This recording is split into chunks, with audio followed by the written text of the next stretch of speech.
नमस्कार, doctor speak में आप सभी का स्वागत है। कोविड संक्रमण हर दिन के साथ एक नई चुनौती लेकर आ रहा है। मामले बढ़ रहे हैं और जरूरी है कि वैक्सीन लगवाने के साथ ही हम कोविड से जुड़ी सावधानी का पालन हर हाल में करें। घर से बाहर और दफ्तर में काम करते वक्त मास्क जरूर पहनें और हैंड और ओरल हाइजीन का बहुत ज्यादा ध्यान रखें। आज इस कार्यक्रम में हम बात करेंगे कोविड मरीजों के लिए दवा और उपचार प्रक्रिया की। इस बारे में सटीक सलाह देने के लिए हमारे साथ मौजूद होंगे हमारे एक्सपर्ट्स। हमारी फोन लाइंस भी आपके लिए खुल चुकी हैं। साथ ही साथ आप हमारे फेसबुक पेज और ट्विटर से भी जुड़ सकते हैं @DD News Live पर। मैं हूं जया सिन्हा और मेरे साथ हैं प्रीति।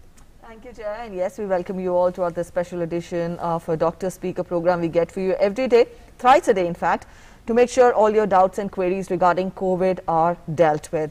Today we are talking about drugs and medication for different categories of COVID patients, and also what treatment has to be given to the patients, whether home isolation or when a person is to be hospitalized. You can also ask generic questions related to COVID also. And topic specific questions also. As my co-anchor put, the phone lines are open. You can ask your questions there, or you can put your questions through our social media platform. And today joining us is Dr. Piyush Ranjan, Additional Professor, Department of Medicine, AIIMS, Delhi. We are joined in by Dr. Rohit Sareen, Principal Consultant, National Institute of Tuberculosis and Respiratory Diseases, Dr. D.C. Punera, Additional Professor, Pulmonary Medicine, Uttarakhand Medical College. We welcome all of you this afternoon on Dr. Speak.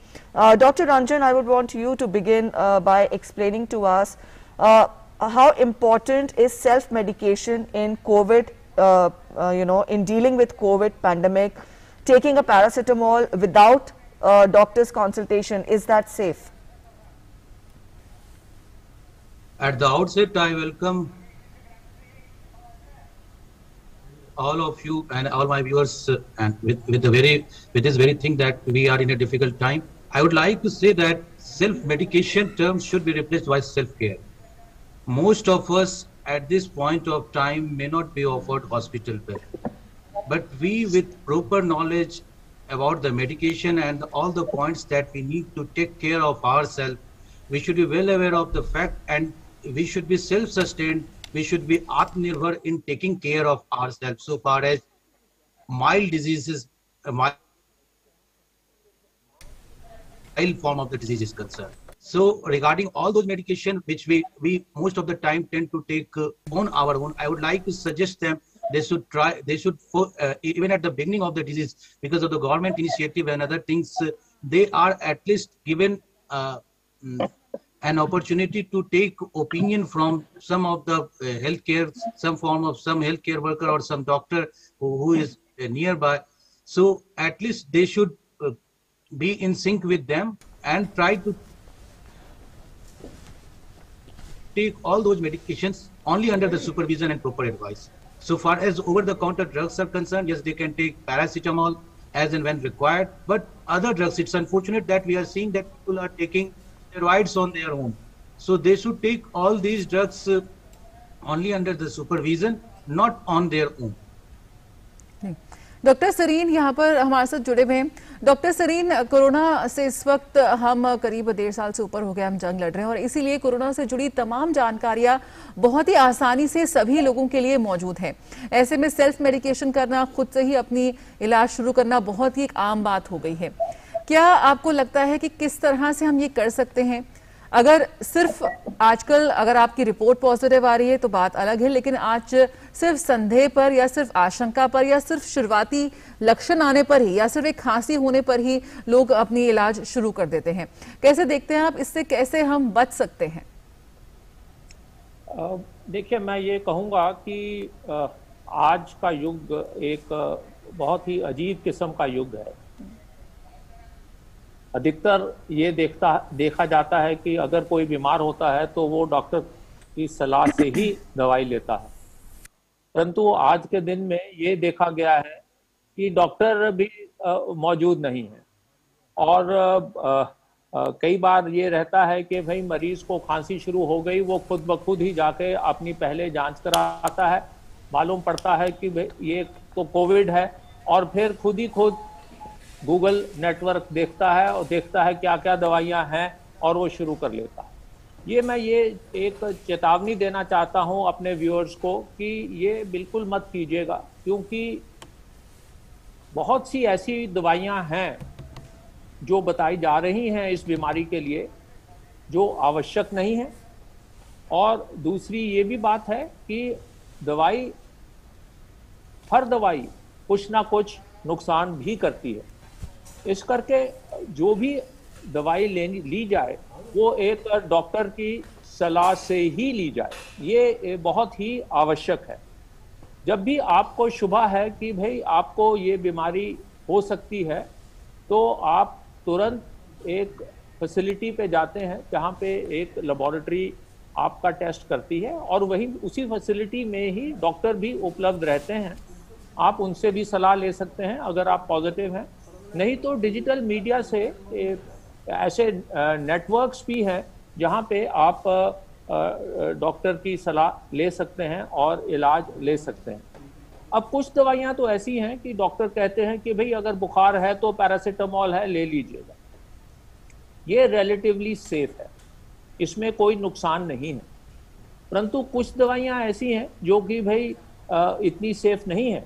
हमारे जो national कार्यक्रम इसके लिए चलता है उसमें कोई ऐसी दवाइयाँ भी बताई गई हैं, जैसे कि कुछ एंटीबायोटिक्स हैं, कुछ एंटीवायरल ड्रग्स भी हैं, तो वो अपने आप लेना उचित नहीं रहेगा। ये बहुत क्लियर मैं बताना चाहता हूँ। और कई बार मरीज इधर उधर भागता है कि भाई ये दवाई नहीं मिल रही है, ये रेमडेसिविर इधर नहीं मिल रही है, उधर इतनी ब्लैक में मिल रही है, नहीं मिल रही, ठीक है भी या नहीं, ये भी कहना सही नहीं है। तो इस करके मैं यही कहूँगा कि सेल्फ मेडिकेशन इस इरा में कॉमन होता जा रहा है, परंतु इससे ज़रूर बचना चाहिए, नहीं तो नुकसान ज़्यादा हो सकता है। All right, let's take this question on our Facebook page. Mr. SPS Rawat wants to know that his son is 26 years of age and he has allergy by injection, ceftriaxone and ciprofloxacin. These are the, he's got allergy from them.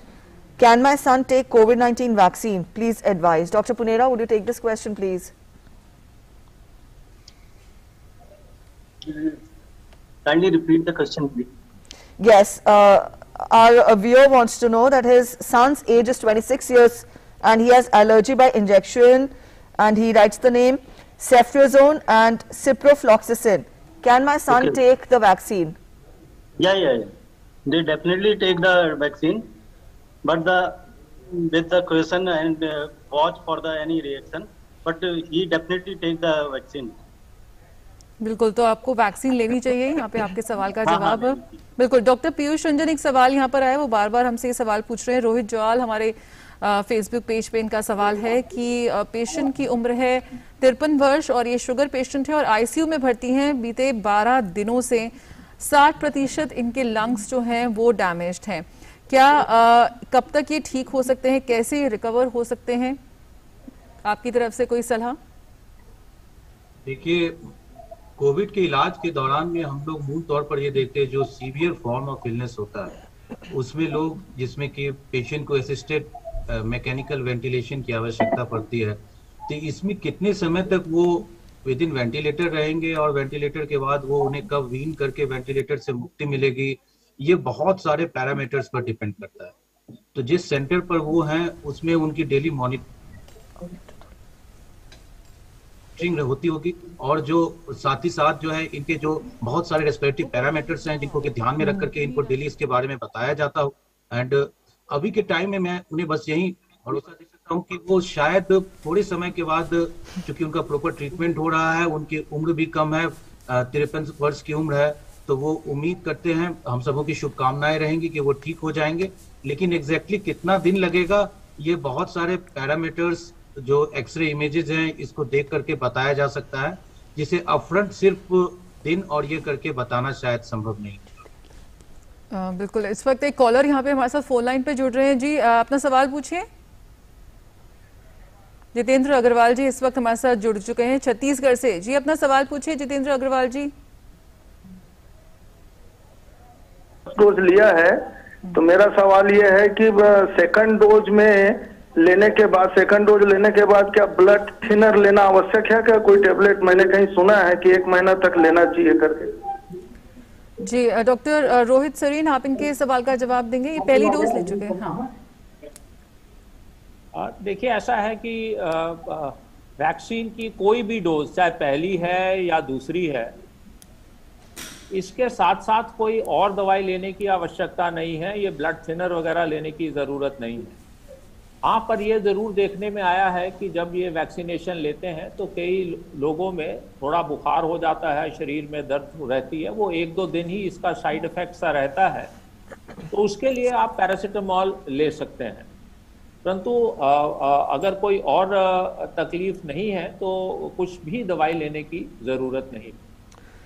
All right, Dr. Sareen, I would want you to spell more clarity on taking multivitamins or taking immunity boosters. Are they also part of self-medication, and how safe are they? Because they're easily available online, they're easily available over the counters. So, you know, taking immunity boosters or multivitamins without the prescription of a doctor, is that safe? Well, I would say any sort of self-medication is not safe, because no medication is safe enough to be taken on their own. Everything has to be done under medical supervision. Yes, madam, घर की महिलाएं जो माहवारी हैं उनको कितने दिन के बाद वैक्सीन का डोज लेना चाहिए? Dr. Punera, would you take that question? Yeah. Pregnant महिलाएं में तो वैक्सीन नहीं लेना है, बाकी जो महिलाएं माहवारी के 7 दिन के बाद वैक्सीन ले सकते हैं। All right, Dr. Sareen, we apologize for the interruption. Please continue. That's fine. I think the viewer is quite a lot concerned about vaccination, and that gives us hope that at least the society at large will take vaccination. Well, okay, coming back to the role of self-medication and the use of, all these immune boosters and vitamins, I can say that some are more harmful than others. So, in the sense that there are some fat-soluble vitamins like vitamin D. Probably if you take excess of this, it accumulates in the body and leads to hypervitaminosis. Some vitamins like vitamin C, they are water soluble, and even if excess is taken, it just goes excreted in the urine. However, the urine becomes acidic, and that may also lead to some problems. So hence it is obvious that taking any of these without the guidance of a medical practitioner is not good. Then there are immune boosters. Of course, there is a lot of advertisement on Ayurvedic immune boosters also, on some allopathic immune boosters also. That also are to be taken only, I would say, under guidance of the doctor. That message should be very clear to the viewers, that no sort of medication on your own is safe until and unless the doctor is there to help you in case of overdosage, in case of side effects. बिल्कुल, तो आपको doctor की सलाह पर ही किसी भी तरह की कोई भी मेडिसिन लेनी चाहिए। आपके पास इस वक्त तमाम साधन मौजूद हैं जिसमें आप सीधे डॉक्टर से कंसल्ट कर सकते हैं। एक कॉलर इस वक्त हमारे साथ जुड़ रहे हैं गाजियाबाद से। जी, अपना सवाल पूछिए शर्मा जी। मैडम नमस्कार। मैडम, मेरे बेटे को परसों शाम जो है ना फीवर हुआ था जी, तो हमने एक डॉक्टर से कंसल्ट करा। एक्चुअली में मैं किसी सिस्टर के क्रीमेशन में गया था, 7-8 दिन हो गया, 8 दिन, तो वहाँ वो कोरोना से उनकी वो एक्सपायर हुए थे। तो अब मेरे बेटे को परसों शाम फीवर आया है, तो हमने उनको जो जैसे आइवरमेटिक है, एजिथ्रोमाइसिन है, ये सब मैंने उनको दे दिए है बेटे को, और फीवर अभी 99 बना हुआ है और उसको थोड़ा सा लूज मोशन हो रहे हैं। जी, आपने टेस्ट करवाया है? नहीं, टेस्ट नहीं करवाया मैडम अभी। जी, डॉक्टर रोहित, डॉक्टर पीयूष, आप इनके सवाल का जवाब देंगे? देखिए, जैसा कि आपने बताया कि आपका हाई रिस्क एक्सपोजर हुआ था 7-8 दिन पहले, और अभी आपके बेटे को जो कोविड लाइक सिम्टम्स हैं, तो इस बात की संभावना हो सकती है कि आपके बच्चे को कोविड हो गया हो। जो लक्षण आपने बताए हैं, बुखार का होना और साथ ही अभी उसके बाद दस्त का होना, ये भी कोविड के लक्षण हो सकते हैं। तो इसमें आपको 2 बातें करनी है। सबसे पहले कि आपको घबराना नहीं है, और जो बुखार और जो दस्त है उसके लिए आपको सिम्टोमेटिक ट्रीटमेंट जो कि होम बेस्ड आप शुरू कर सकते हैं वो कर लें। बुखार जब भी आपका 100 से ज्यादा हो तब आप पैरासीटामोल की टेबलेट दे सकते हैं। और ये पैरासीटामोल की टेबलेट बच्चे के बॉडी वेट के अनुसार हो।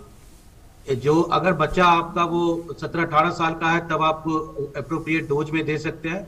अगर बच्चा अगर कम बॉडी वेट का हो तब आप अपने जो बच्चे के डॉक्टर उसकी सलाह के अनुसार, यूजुअली जो है 15 मिलीग्राम पर केजी बॉडी वेट के अनुसार पैरासीटामोल का सिंगल डोज होता है, ये आप बच्चे को दे सकते हैं। लेकिन इसके साथ साथ जो जरूरी है कि वो बच्चे का हाइड्रेशन बिल्कुल अच्छे से मेंटेन करें। और जो दस्त हो रही है तो हर एक दस्त के बाद कम से कम 1 गिलास उसको ओरल रिहाइड्रेशन सॉल्यूशन जरूर दें।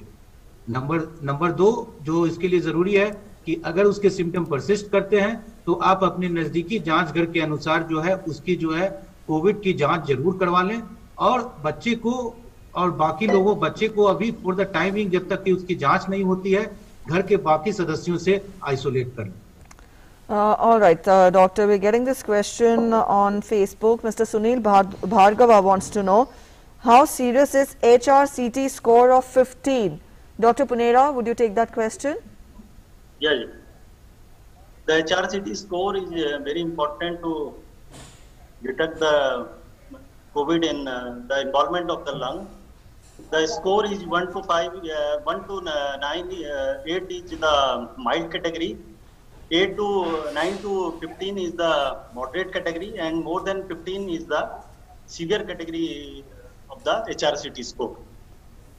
So it depends the involvement of the lung, and accordingly the part which is involved, the lobes of the lung is involved, and that recognized as a severity score of the COVID infiltration of the lung.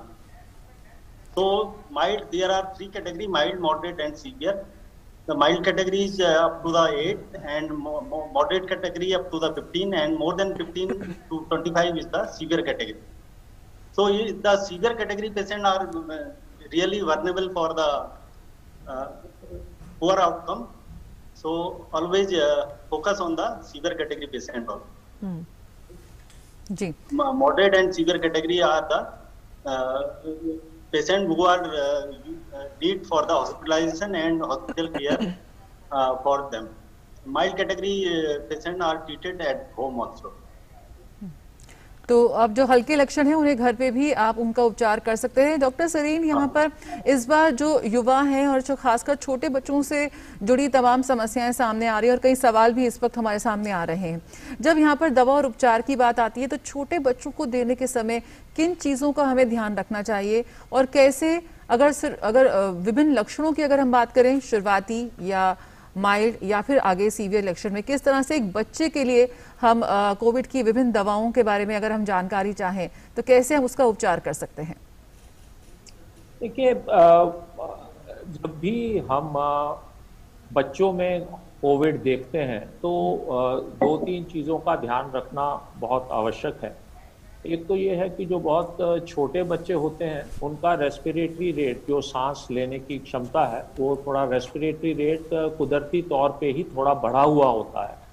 तो जो normal values हम लेते हैं to classify mild, moderate and severe clinical base के ऊपर, तो हम लेते हैं कि respiratory rate more than 24 is considered as moderate, less than 24 is considered as mild, और more than 30 is considered as severe. तो ये पैरामीटर्स जो हैं ये बच्चों में एज सच लागू नहीं होंगे, क्यों करके बच्चों में आमतौर पे ही रेस्पिरेटरी रेट हायर रहता है। तो क्लिनिकल एग्जामिनेशन बच्चों में अहम तौर पे बहुत आवश्यक रहता है टू डिसाइड कि भाई ये किस लेवल की सिविरिटी में बच्चा जा रहा है। अब दूसरी बात रही जो इलाज और दवाइयों की बात है, उसमें भी कुछ दवाइयाँ ऐसी हैं जो बच्चों में सेफ हैं और कुछ दवाइयाँ ऐसी हैं जो कि भी बच्चों में हमको विद कॉशन देनी पड़ती हैं, और कुछ दवाइयाँ ऐसी हैं जो बच्चों को हम नहीं दे सकते हैं। अब जो भी दवाई दें उसमें एक चीज़ और भी देखने में है कि भाई वो बच्चे के वजन के अनुसार दी जाती है। अगर ऑफ कोर्स बच्चा बड़ा है और मे बी एडोलेसेंट है तो फिर बात अलग हो जाती है, फिर तो हम उसको एज एन अडल्ट ही ट्रीट करेंगे। जैसे कि भाई 15, 16, 17 साल का बच्चा है तो फिर उसमें दिक्कत नहीं होती है, फिर तो एज एन अडल्ट ही ट्रीट करेंगे। ये मैं बात कर रहा हूँ उन बच्चों की जो 12 साल से नीचे की उम्र पे हैं। और इनके अंदर जो भी दवाइयां हैं ये in consultation with the paediatrician, जो बच्चों के विशेषज्ञ हैं उनकी कंसल्टेशन में ही दी जानी चाहिए। कुछ दवाइयां जो बिल्कुल सेफ हैं वो तो जैसे पैरासीटामोल है, ये बुखार की दवाई होती है, ये बिल्कुल सेफ रहती है। जैसे कि कॉर्टिकोस्टेरॉइड है, ये मॉडरेट डोज में, मॉडरेट डिजीज में दिया जाता है और ये भी बच्चों के अंदर रिलेटिवली सेफ रहता है। अब एंटीबायोटिक्स में जहां हम अडल्ट्स में डॉक्सीसाइक्लिन वगैरह दे सकते हैं वो हम बच्चों में नहीं दे पाते हैं, तो इस करके बच्चों में हमको कोई दूसरा एंटीबायोटिक चूज करना पड़ता है। तो मैं इस माध्यम से सिर्फ यही कहना चाहता हूं कि भाई आप बच्चों के जो विशेषज्ञ हैं उनसे सलाह लीजिएगा कि कौन सी दवाई देनी है और कौन सी नहीं देनी। जस्ट बिकॉज घर के अंदर किसी को कुछ दवाई मिल रही है, हम उसी की मात्रा को बढ़ा चढ़ा के या कम करके हम बच्चों में दे दें, वो ठीक नहीं रहेगा। तो ये एक मैसेज जरूर है कि अगर घर में बच्चे भी पीड़ित हैं और माँ बाप भी पीड़ित हैं तो बच्चों को हमको अलग से ही डील करना चाहिए और उनकी दवा उसके हिसाब से ही, उसके अनुसार ही देनी चाहिए। All right, Dr. Ranjan, there are different stages of the virus: mild, moderate, and severe. Now, when we talk of, we know the virus. I would want you to explain to our viewers. COVID should be taken as a viral infection. If so, then can antibiotics or antiviral drugs, which should be used as a preference? Added to that, I would want you also to explain to us on which stage do we use steroids, on which stage do we use plasma, on which stage, because there is a lot of, the social media platforms are flooded with usage of remdesivir, uses of ivermectin. When is it that a patient has to be, administered these drugs? जी, देखिए ये बड़ा ही महत्वपूर्ण सवाल है और इसके अंदर में पूरे कोविड के ट्रीटमेंट को हमें बताना होगा, लेकिन मैं बहुत संक्षेप में और मोटी बातें बताऊंगा जो कि हमारे दर्शकों के लिए उपयोगी हो सकती। सबसे पहले कोविड जो है एक मूल तौर पर एक वायरल इलनेस, तो बाय डेफिनेशन इसमें एंटीबायोटिक जो कि बैक्टीरिया के अगेंस्ट में जो दवाइयां होती हैं मूल तौर पे, उसका सीधे तौर पे बहुत ज्यादा उपयोग नहीं। अब इस डिजीज के माइल्ड, मॉडरेट और सीवियर तीन तरह के सीवियरिटी के अनुसार हम लोगों ने क्लासिफिकेशन किया। मोटे तौर पर अगर हम लोग जाने तो रेस्पिरेटरी डिस्ट्रेस से पहले वाला स्टेज, यानी कि जिसका कि रेस्टिंग रूम एयर सैचुरेशन 94 या उससे कम है, और एडल्ट में जिसकी की सांस जो है वो 24 प्रति मिनट से कम चल रही है, या अलग अलग एज के अनुसार, जो 1 साल से कम उम्र के बच्चे उसकी 40 से अगर कम अगर सांस की गति चल रही है तो उसे हम लोग माइल्ड इलनेस में रखते हैं। और अगर रूम एयर में अगर किसी भी इस समय में जो है वो अगर किसी भी मरीज को जो है वो 94 से अगर कम हो जा रहा है, ये पल्स ऑक्सीमीटर में जो लेवल हो रहा है रूम एयर में, तो उसे हम लोग मॉडरेट में कहते हैं। और जब ये बढ़ करके ज्यादा हो जाए, जब उसे असिस्टेड मैकेनिकल वेंटिलेशन की जरूरत पड़ती है और रूम एयर में जो है 80-85 उसके लगभग में ये हो जाता है, जबकि वो बगैर वेंटिलेशन के अगर उसका कंट्रोल ना हो पाए तो हम लोग सीवियर इलनेस कहते हैं। यह मूल तौर पे क्लिनिकल डेफिनेशन। इसकी मदद के लिए हम लोगों ने HRCT स्कोर के लिए ये कहा, लेकिन HRCT के स्कोर में यह बात समझना जरूरी है कि उसे सेल्फ प्रिस्क्राइब ना कर, यानी कि ये अलग अलग स्टेज में जब इसकी आवश्यकता होती है, क्योंकि इसका इंटरप्रिटेशन बहुत सारी चीजों पर निर्भर करता है। अब हम लोग अलग अलग स्टेज में हम लोग इसके ट्रीटमेंट की बात करें। माइल्ड इलनेस में आज जी माइल्ड इलनेस में हमें डोमिसिलरी ट्रीटमेंट की जरूरत पड़ेगी। इसमें मूल तौर पे जो सिम्टोमेटिक ट्रीटमेंट होता है वही लेना चाहिए, यानी कि paracetamol, hydration in good amount, और जिन लोगों को अगर खांसी हो रही है तो ये सिट्रिजिन या दूसरे कॉफ सिरप वो ले सकते हैं। इसमें कुछ स्पेसिफिक ग्रुप जो कि हाई रिस्क ग्रुप होते हैं उन्हें आइवरमेक्टिन और डॉक्सीसाइक्लिन दिए जाने की सलाह दी जाती है। मॉडरेट ग्रुप ऑफ इलनेस के लिए, यानी कि जिनका की जो सेचुरेशन लेवल जो है, रेस्टिंग सेचुरेशन लेवल 94 से कम हो रहा है, ऐसे लोगों में जिनमें की इन्वॉल्वमेंट रहता है तो उसमें स्टेरॉइड और साथ ही साथ जो है जिसे हम लोग की लो मॉलिक्यूलर वेट हेपेरिन कहते हैं और ऑक्सीजन थेरेपी उसकी जरूरत पड़ती है। सीवियर वाले इलनेस में जो हम लोग जिन्हें जरूरत होती है उसे हम लोग इम्पोर्टेंट जो रहता है वो असिस्टेड मैकेनिकल वेंटिलेशन, जो कि वो हाई फ्लो नेजल ऑक्सीजन हो गया, या फिर वो नॉन इन्वेजिव वेंटिलेशन हो गया, या फिर वेंटिलेटर की जरूरत पड़ सकती है। अब उससे ज्यादा सबसे ज्यादा इंपॉर्टेंट है कुछ ड्रग्स जिसके बारे में की बार बार बातें होती है, जिसमें कि इंपॉर्टेंट है रेमडेसिविर, नंबर 2 है टोसिलिजुमैब और नंबर 3 है प्लाज्मा। इस पूरे बीमारी के लिए जितनी इंपॉर्टेंट ये ड्रग्स हैं उससे ज्यादा इन ड्रग्स की टाइमिंग भी इंपॉर्टेंट। सबसे पहले रेमडेसिविर की बात करें तो रेमडेसिविर किसी भी तरह से एक मैजिक और वंडर ड्रग नहीं। अब तक जितने भी जो सबसे बड़े जो विश्व में जो ट्रायल में उसमें यह पाया गया है कि रेमडेसिविर सिर्फ सिम्टोमेटिक रिलीफ देता है, यानी टोटल ड्यूरेशन ऑफ सिम्टम को कम कर देता है। लेकिन रेमडेसिविर जो है उसे अगर हम लोग अगर सही समय पर ना दें और माइल्ड इलनेस में दें तो इसका कोई भी फायदा नहीं होता। प्लस रेमडेसिविर किसी भी तरह से कोई भी सर्वाइवल एडवांटेज नहीं देता। तो आम लोगों के लिए यह बात समझने की जरूरत है कि रेमडेसिविर के लिए वो बहुत ज्यादा इमोशनल ना हो कि रेमडेसिविर मिल रहा है नहीं मिल रहा है, या इस तरह की चीजों को देख करके अगर यह उपलब्ध है तो इसे जबकि मॉडरेट इलनेस की शुरुआत होती है तब उस समय इसके दिए जाने का फायदा है।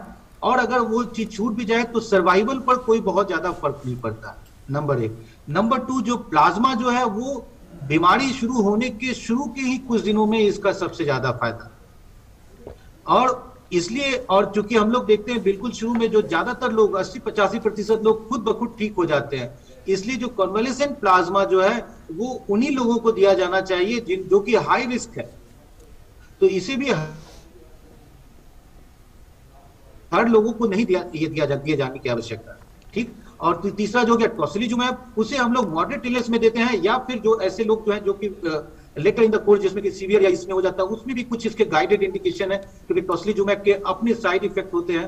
तो जो मोटे तौर पर लोगों को याद रखने की चीज है कि वो ये कि रेमडेसिविर एक वंडर ड्रग नहीं है, टोसिलिजुमैब और कन्वलेसेंट प्लाज्मा के लिमिटेड इंडिकेशन है, और HRCT हर मरीज में इसकी आवश्यकता नहीं पड़ती।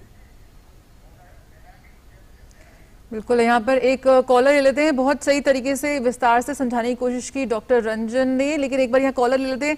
जी बताइए अपना सवाल। जी मैं बैरागी जी। 5 तारीख को मुझे बुखार आया था जी, और ये कोविड सेंटर से मुझे दवाइयाँ भी दी हुई है, और लेकिन मेरी सर्दी खांसी ठीक नहीं हो रही है। 8 अप्रैल को हमने वैक्सीन लगवा ली थी। जी, वैक्सीन लगवाने के बाद आपको बुखार आया। आपने 8 मई को हमने टेस्ट कराया, उसके बाद। तो आपका टेस्ट नेगेटिव आया पॉजिटिव? नेगेटिव है। टेस्ट नेगेटिव है डॉक्टर? टेस्ट मेरा टेस्ट पॉजिटिव है। टेस्ट पॉजिटिव है। डॉक्टर पुनेरा, आप इनके सवाल का जवाब देंगे। इन्होंने वैक्सीन लगवा ली है लेकिन फिर इन्हें बुखार आया। जी जी अभी दिक्कत इन्हें बुखार की है ना? जी, इनका टेस्ट भी पॉजिटिव आया है। टेस्ट पॉजिटिव है, तो पॉजिटिव टेस्ट आया तो इन्हें अभी स्टीरॉयड स्टार्ट कर देना चाहिए। अगर बुखार इनका उतर नहीं रहा है अभी 5 दिन बाद भी, तो इन्हें स्टीरॉयड स्टार्ट कर लेना चाहिए। और खांसी के लिए इनको नेबुलाइजेशन लेना चाहिए, ब्यूटीकॉट से नेबुलाइज कराएंगे सुबह शाम 400 मिलीग्राम माइक्रोग्राम बुडिसोनाइड का सुबह शाम नेबुलाइजेशन लें। और एक एंटी एलर्जिक टेबलेट भी ये लें, मोंटेलिक्वास एंड लेवोसिट्राजिन टेबलेट रात में 1 गोली लें, तो उनको काफी बेनिफिट मिलेगा। और मेट्रोल स्टार्ट कर दें, स्टेरॉइड स्टार्ट कर देंगे, 16 mg सुबह शाम ले लें। और छाती का एक एक्सरे भी करा लेंगे, क्योंकि रेस्पिरेटरी सिम्टम इनको आ रहे हैं, इसका मतलब लंग भी इनका इन्वॉल्व हो रहा है। All right, we'll pick up this question on our Facebook page. Mr. TP Sharma wants to know that he is 62 years of age, diabetic, and he has 1 stent in RCA. His body reacts very severely to penicillin and vitamin B group. He wants to know whether can he get himself vaccinated. Dr. Punera, would you take that question? Yes, they can go for the vaccination, but there is no contraindication for the vaccination in this patient, and they definitely go for the vaccines. बिल्कुल, तो आपको vaccine यहाँ लगवा लेनी चाहिए अगर diabetes भी हैं। यहाँ पर डॉक्टर रंजन ने बहुत साफ तौर से विस्तार से समझाया कि कब कब हमें किस तरह के ट्रीटमेंट की ज़रूरत है। लेकिन डॉक्टर सरीन, जब लगातार यहाँ पर प्लाज्मा की डिमांड आती है या विभिन्न इंजेक्शंस की डिमांड आती हैं, किस तरह से आप देखते हैं कि कितने कारगर ये साबित होते हैं? और अगर हम और साथ ही साथ एक वार्निंग साइंस की बहुत ज़रूरत है। आप शुरुआत में कहते हैं कि आप होम आइसोलेशन में हैं, अगर कोई पेशेंट हल्के लक्षणों के साथ होम आइसोलेशन में जाता है, लेकिन वो कौन से ऐसे शुरुआती कह सकते हैं कि ऐसे वार्निंग साइंस होने चाहिए या खतरे की घंटी होनी चाहिए जब उसको लगे कि हाँ, उसके अब सिम्टम्स बढ़ रहे हैं और उसे अब डॉक्टरी सलाह या हॉस्पिटलाइजेशन की ज़रूरत है? देखिए, इस सवाल का मैं उत्तर ज़रूर दूंगा, परंतु मैं इससे पहले ज़रूर कुछ क्लैरिफाई कर देना चाहता हूं कि जो अभी इससे पहले का प्रश्न था हमारे किसी एक व्यूअर का कि भाई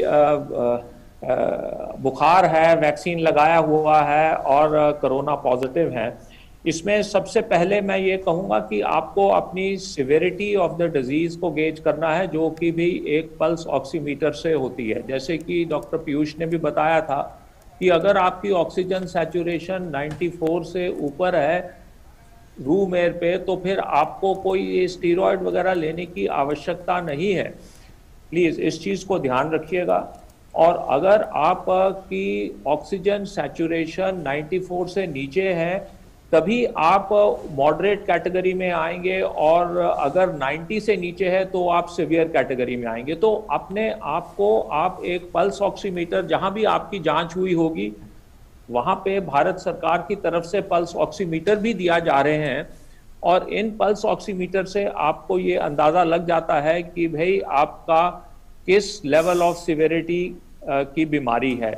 उस हिसाब से ही आप डॉक्टर की सलाह लेंगे और उस हिसाब से ही आपका इलाज होगा। तो स्टीरॉयड्स हमको इसी तौर पे नहीं देने चाहिए।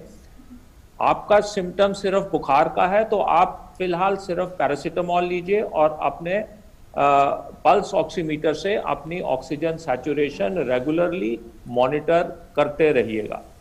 अगर आप पॉजिटिव रहे हैं तो फिर आपको आइवरमेक्टिन और डॉक्सीसाइक्लिन भी ले लेनी चाहिए, और कुछ विटामिन जैसे हैं विटामिन सी, विटामिन डी और जिंक, ये भी डॉक्टर की सलाह के साथ साथ आपको लेने चाहिए। तो ये माइल्ड कैटेगरी का ट्रीटमेंट है। आपको माइल्ड बीमारी है तो ये कैटेगरी ऑफ ट्रीटमेंट लीजिए और अपनी ऑक्सीजन को मॉनिटर करते रहिए, और घर पे ही आपका इलाज हो सकता है। और अब जो ये प्रश्न आता है कि भाई हमको क्या सावधानी रखनी है, तो मैं इसी के आगे बढ़ता हूं कि अगर आप ये देखते हैं कि आप अपनी ऑक्सीजन सैचुरेशन मॉनिटर करते हुए आपको लगता है कि अब ये 94% से नीचे आ गई है, तो वो एक वार्निंग सिग्नल होता है आपके लिए कि भाई अब आपको तुरंत डॉक्टर की सलाह फिर से लेनी चाहिए और देखना चाहिए कि आप हॉस्पिटल में भर्ती हो सकते हैं या नहीं, क्योंकि आप मॉडरेट कैटेगरी में आ जाते हैं। और अगर आप 90 से नीचे है फिर तो अति आवश्यक है कि आपको इमीडिएटली हॉस्पिटलाइज करके एक जो भी डिफरेंट असिस्टेड वेंटिलेशन का मैकेनिज्म है उसके अंदर आपको डालना पड़ेगा, ऑक्सीजन देनी पड़ेगी ताकि आप ठीक रहें। तो सबसे जो अहम चीज़ है वो मॉनिटरिंग ऑफ ऑक्सीजन सैचुरेशन है। दूसरी बात ये रहती है कि अब इस बीमारी के जो मूल लक्षण है वो एक बुखार भी है और एक खांसी भी है। अब अगर बुखार आपका नीचे नहीं उतर रहा है तो फिर 5वें दिन के बाद आप इनहेल्ड कॉर्टिकोस्टेरॉइड्स ले सकते हैं, जैसे कि ब्यूडिसोनाइड है, और हमारे डॉक्टर कोलीग ने भी बताया इससे पहले कि भाई वो इनहेल्ड मीटर डोज इनहेलर से भी ले सकते हैं और रोटाहेलर से भी ले सकते हैं। नेबुलाइजर को थोड़ा अवॉइड करना चाहिए क्योंकि नेबुलाइजर से एरोसोल जनरेशन होती है और आपकी बीमारी में जो वायरस है वो वायरस वातावरण में भी जा सकता है और घर परिवार में किसी और को भी इन्फेक्ट कर सकता है। तो इस करके घर पे नेबुलाइजेशन को अवॉइड कीजिएगा। इसके अतिरिक्त आप मीटर डोज इनहेलर आते हैं, पंप जिसको कहते हैं, तो वो ब्यूडिसोनाइड का पंप ले सकते हैं।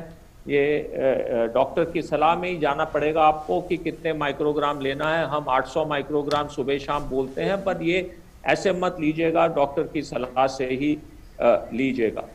और अगर हम देखते हैं कि भाई अब ये बुखार तो जा नहीं रहा है और खांसी भी बढ़ती जा रही है, तो उस वक्त आपको एक डॉक्टर से पूछ के सीटी स्कैन भी करा लेना चाहिए और देखना चाहिए कि कहीं आपकी सिविरिटी और बीमारी बढ़ तो नहीं रही है। अधिकतर देखने में ये आया है कि एक हफ्ते के अंदर अंदर तो इंसान को बहुत ज़्यादा परेशानी नहीं होती, पर लगभग ये छठे सातवें दिन में परेशानी बढ़ जाती है। तो इसको एक हम टर्म देते हैं साइटोकाइन स्टॉर्म, जिसके अंदर ऐसा रहता है कि शरीर की अंदरूनी शक्ति इतनी तेज हो जाती है कि भाई वो वायरस को तो कंट्रोल करने में कोशिश करती ही है, परंतु शरीर के बाकी अंगों पे भी उसका असर पड़ता है और हमारा ऑक्सीजन सैचुरेशन गिरता है। और जब ऑक्सीजन सैचुरेशन गिरता है तो फिर ऑक्सीजन ही देनी पड़ती है, उसके अलावा कोई चारा नहीं है। और इस जो हमारे शरीर का इम्यून मैकेनिज्म है, जो साइटोकाइन स्टॉर्म है, इसको कंट्रोल करने के लिए हम कॉर्टिकोस्टेरॉइड्स का प्रयोग करते हैं, चाहे वो प्रेडनिसोलोन है, अलग अलग टाइप के कॉर्टिकोस्टेरॉइड हैं। ये भी डॉक्टर की सलाह में हॉस्पिटल केयर के अंडर ही लेने चाहिए।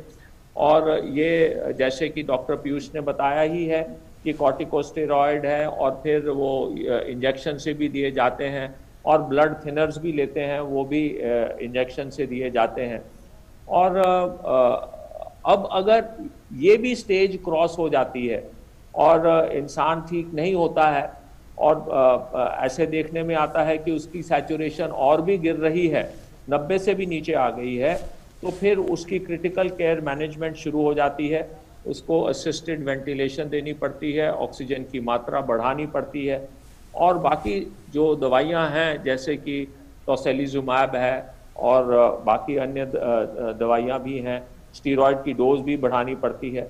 तो ये एक मोटे रूप में कब कब क्या क्या चीज़ों पे गौर करना है और कब अस्पताल जाना है, ये थोड़ा सा बताने की कोशिश की जा रही है। Yes, indeed, detail, things explained in detail by you.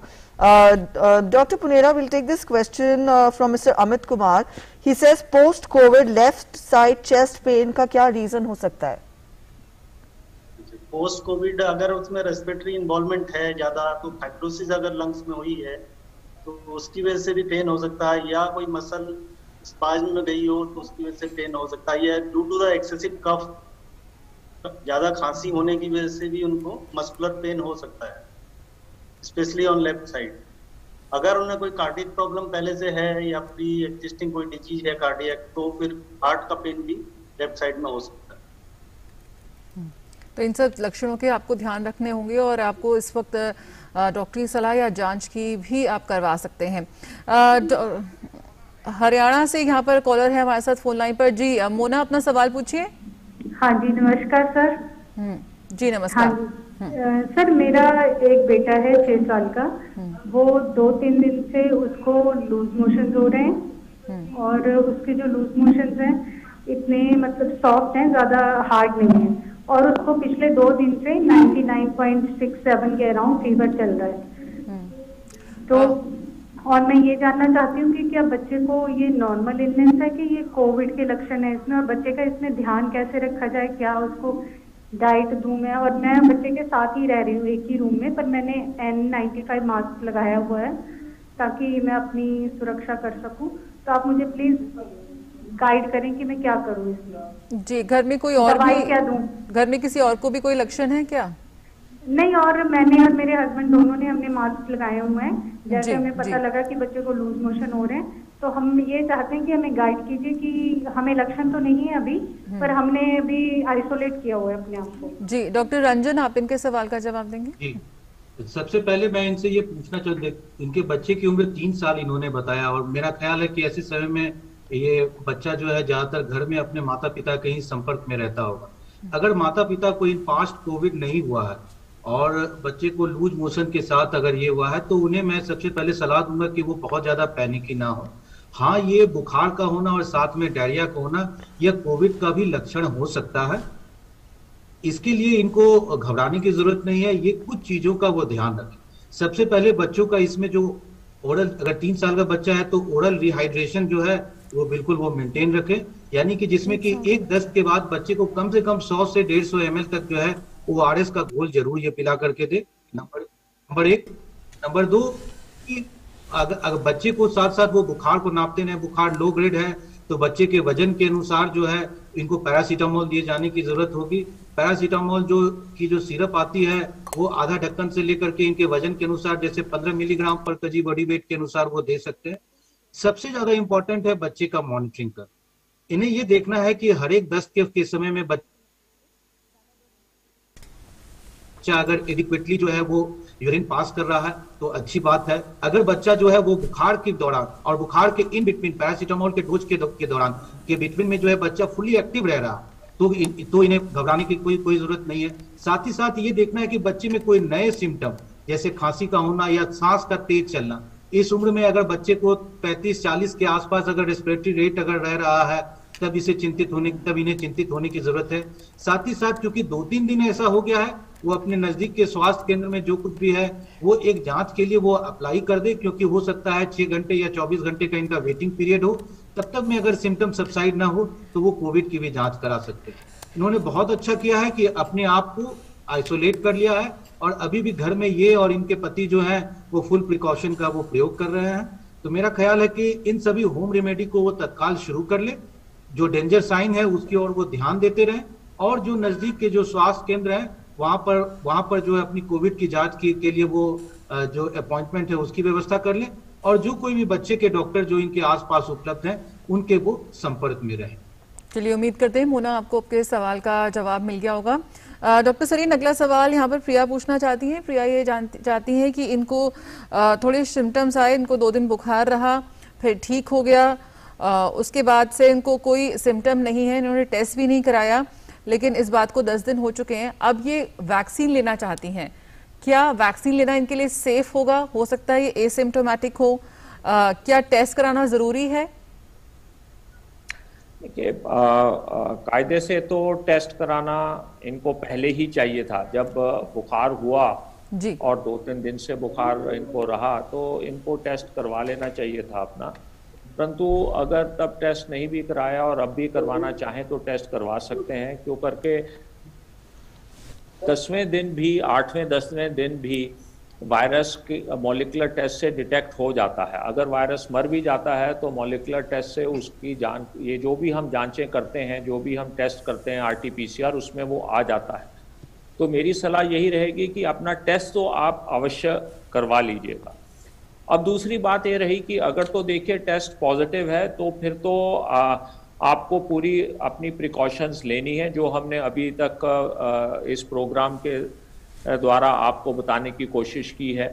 और लगभग 2 हफ्ते के बाद आपको थोड़ा सा इंतज़ार करना पड़ेगा। अगर आप कोविड पॉजिटिव रहे हैं तो आपको हम कहते हैं कि लगभग 6 से 8 हफ्ते वेट करना चाहिए for getting your first dose of vaccine, क्योंकि इस डिजीज़ का और इस इन्फेक्शन का जो खुद का प्रोटेक्टिव इफेक्ट है वो इतने समय तक तो रहता ही रहता है। वैसे तो वो आगे भी रहता है, परंतु हम लगभग 2 महीने तो कहते ही हैं कि आप वेट कीजिए before you get a vaccine. अब अगर सपोजिंग टेस्ट इनका नेगेटिव आता है, पॉजिटिव नहीं आता है, नेगेटिव आता है, तो फिर ये कहना बड़ा मुश्किल होगा कि इनको जो उस वक़्त बुखार हुआ था 10 दिन पहले वो कोविड था या नहीं था।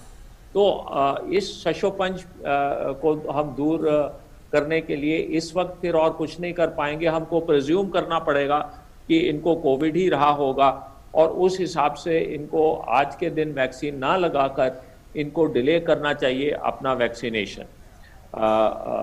लगभग जैसे मैंने कहा कि प्रिज्यूम कीजिए और फिर 2 महीने बाद आप अपना वैक्सीन का डोज ले सकते हैं। All right, Dr. Punera, there are also doubts about medication and drugs, in the sense that if a person is COVID positive and if he is on allopathy, can a person also simultaneously opt for Ayurvedic or homeopathy medicines? What is your take on that? I want you to give more clarity on that. If a person is taking allopathy medicines for as the treatment, Side by side, can he take immunity boosters, Ayurvedic immunity boosters or homeo medicines to boost immunity? Yes. Yes. अगर वो Ayurvedic medication regularly ले रहे हैं तो साथ में Ayurvedic medication like काढ़ा और इस टाइप की जो मेडिकेशन है, इम्यूनिटी बूस्टर जो मेडिकेशन है, गिलोई इनका सेवन कर सकते हैं पैरेलल। और क्योंकि होम्योपैथिक ड्रग्स में यूजुअली ये बिना किसी और ड्रग के साथ में दी जाती है, तो इसको नहीं दी जा सकता है सामने आयुर्वेदिक दवा के। बट आयुर्वेदिक दवा डेफिनेटली काढ़ा या और भी कोई मेडिकेशन इम्यूनो बूस्टर, गिलोई और ashwagandha like that. We get tablets also for immunity boosters. You're talking of Kara and Giloy. These are part of home remedies, but over the counter when we get medicines, Ayurvedic medicines, are they also safe without the prescription of a doctor? Yeah. They may be safe. They can be taken along with the other medication. जी doctor Ranjan, यहाँ पर महिलाओं के काफ़ी सवाल आ रहे हैं कि क्या वो जानना चाहती हैं कि जो लैक्टेटिंग मदर्स हैं या जो ब्रेस्ट फीडिंग मदर्स हैं, क्या वो वैक्सीन ले सकती हैं? जी, इस सवाल का मैं जवाब दूंगा, लेकिन इसके पहले मैं एक थोड़ी सी चर्चा जो है इम्यून बूस्टर्स इसके बारे में करना चाहता हूँ। जी। मैं बड़ी जिम्मेदारी से जो मेडिकल साइंस में अब तक नॉलेज है उसके आधार पर ये बात कहना चाहूंगा कि अब तक कोई भी ऐसी दवाई वैज्ञानिक तौर पर प्रमाणित नहीं हुई है जिसके द्वारा ये बात साबित हो सके कि उस दवाई को लेने से आपकी इम्यूनिटी बढ़ती है। प्रोफेसर सरीन इस बारे में और फर्दर क्लैरिफिकेशन दे सकते हैं, लेकिन मैं यह बात कहता हूं कि सिर्फ दवाई लेने से आपकी इम्यूनिटी कभी भी बेहतर होगी, इस बात से आप अपने आप को अपने दिमाग से निकालें। इम्यूनिटी एक लॉन्ग टर्म इन्वेस्टमेंट है और उसे बढ़ाने का एकमात्र तरीका है कि आप नियमित एक्सरसाइज करें, नियमित तौर पर संतुलित भोजन लें और अपने आप को बुरी आदतों से दूर रखें। जिन लोगों को डायबिटीज है, जिन लोगों को गुर्दे की बीमारी है, जिन लोगों को दूसरे इम्यूनिटी सप्रेसिव एजेंट है, वो अपने डायबिटीज को कंट्रोल में रखें। इम्यूनिटी जो मल्टीविटामिन हैं और दूसरे जो दवाइयां हैं उनका रोल तभी होता है जब आप बीमार होते हैं, तो उस समय में अगर आपका डेफिसिट होता है ये विटामिन, तब आप शॉर्ट टर्म्स के लिए डॉक्टरी सलाह कर दे सकते हैं। सेल्फ मेडिकेशन इम्यूनिटी बूस्टर्स का मेरे ख्याल से उस पर परहेज किया जाना चाहिए, नंबर 1। नंबर 2, अब आपके सवाल पर आते हैं कि क्या जो लैक्टेटिंग मदर है उन्हें लेना चाहिए या नहीं लेना चाहिए। देखिए, अभी जो हमारे अध्ययन हुए हैं उसमें ऐसा पाया गया है कि छोटे बच्चे जो हुए, जो कि 12 साल से कम उम्र के बच्चे हुए और जो प्रेग्नेंट लेडी हुई और लैक्टेटिंग मदर हुई, उनमें ये जांच नहीं किया गया। इसलिए फौरी तौर पर हम नहीं कह सकते कि लैक्टेटिंग मदर के लिए कितना ज्यादा बेनिफिशियल है या नहीं बेनिफिशियल है। एज ऑफ नाउ जो अभी के समय में जो हमारा स्टैंड है वो यही है कि लैक्टेटिंग मदर को अभी नहीं देना है।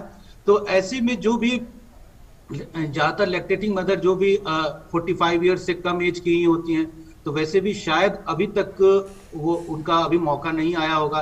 18 से 45 वर्ष में अभी हम लोग शुरू कर रहे हैं, जिसमें कि शायद धीरे धीरे वो जोर पकड़ेगा। तो as of now lactating mother को ये वैक्सीन नहीं लेना चाहिए। और एक और कॉलर ने ये पूछा था कि महामारी के दौरान लेना है या नहीं लेना है, तो इस दौरान भी मैं बिल्कुल क्लियर कर देना चाहता हूं कि इसे मेंस्ट्रुअल साइकिल से इसका कोई रिलेशनशिप नहीं है। जब कभी भी उनका ये वैक्सीन लेने का डेट आए तो उनका डे ऑफ मेंस्ट्रुअल साइकिल के अनुसार इररिस्पेक्टिव ऑफ दैट वो ले सकती है। जी, विवेक सिंह हांडा on our Facebook page wants to know, I had fever on last Friday. The fever began on last Friday, and on the same very day he started taking Dolo 650 mg on SOS. Is that correct, Dr. Rohit Sareen, and how should how should he proceed? Well, I think of course to bring down your fever you've taken a medication, that is all right, but you need to get yourself tested, that is for sure, and go to your nearest health facility and get yourself tested for COVID. Secondly, also consult a medical practitioner for further line of management. Though we have tried to explain certain basics of the management on this program, but definitely you cannot use that information for self-medication. You must always consult a medical practitioner for taking treatment for COVID. So yes, paracetamol that way is harmless, but you can take it just for 1 or 2 doses without consultation. After that, you definitely need to consult someone. बिल्कुल, तो आपको यहाँ पर doctor की सलाह लेनी बहुत ही ज़रूरी है। इस वक्त इंटरनेट के माध्यम से या विभिन्न प्लेटफॉर्म्स पर बहुत ज़्यादा जानकारी उपलब्ध है, लेकिन आपको इसमें सही निर्णय लेना होगा कि कौन सी जानकारी आपके लिए बहुत ज़्यादा सही है।